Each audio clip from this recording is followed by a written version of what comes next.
জুলাই অভ্যুত্থানের আকাঙ্ক্ষার সঙ্গে কেউ বেইমানি করলে ইতিহাস তাদেরকে কখনো ক্ষমা করবে না বলে হুঁশিয়ারি দিয়েছেন জামায়াত আমির ও বিরোধী দলীয় নেতা ডাক্তার শফিকুর রহমান। জুলাই শহীদ দিবসের আলোচনায় তিনি আরও বলেন, জীবন দিয়ে হলেও জামায়াত ২৪কে রক্ষা করবে। এ সময় ভারতীয় আধিপত্যবাদের বিরুদ্ধে জোরালো প্রতিবাদ জানান জামায়াত আমির। সংখ্যাগরিষ্ঠতার জোরে গণভোটকে অবজ্ঞা না করার আহ্বান জানান বিরোধী দলীয় নেতা।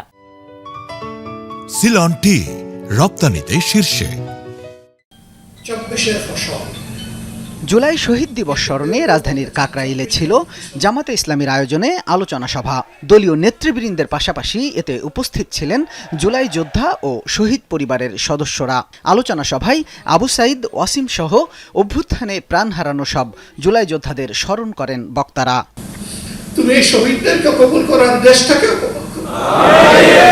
আলোচনা সভায় প্রধান অতিথি হিসেবে বক্তব্য দিতে গিয়ে আবেগ আপ্লুত হয়ে পড়েন বিরোধী দলীয় নেতা ডাক্তার শফিকুর রহমান।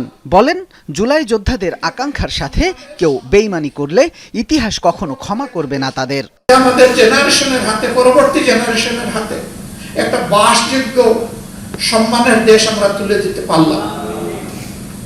আমাদের জন্য দোয়া করবেন। আমরা ইনশাআল্লাহ জীবন থাকতে কোনো অন্যায়ের কাছে মাথা নত করব। সংসদে বলেছি, বলতে থাকবো।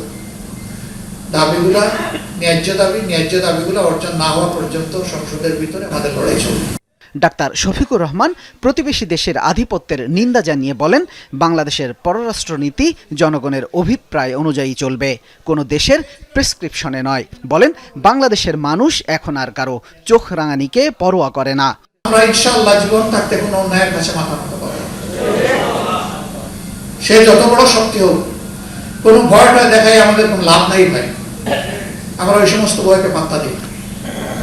বাংলাদেশ ভয়কে জয় করে 2026 সালে এসে উপনীত হয়েছে।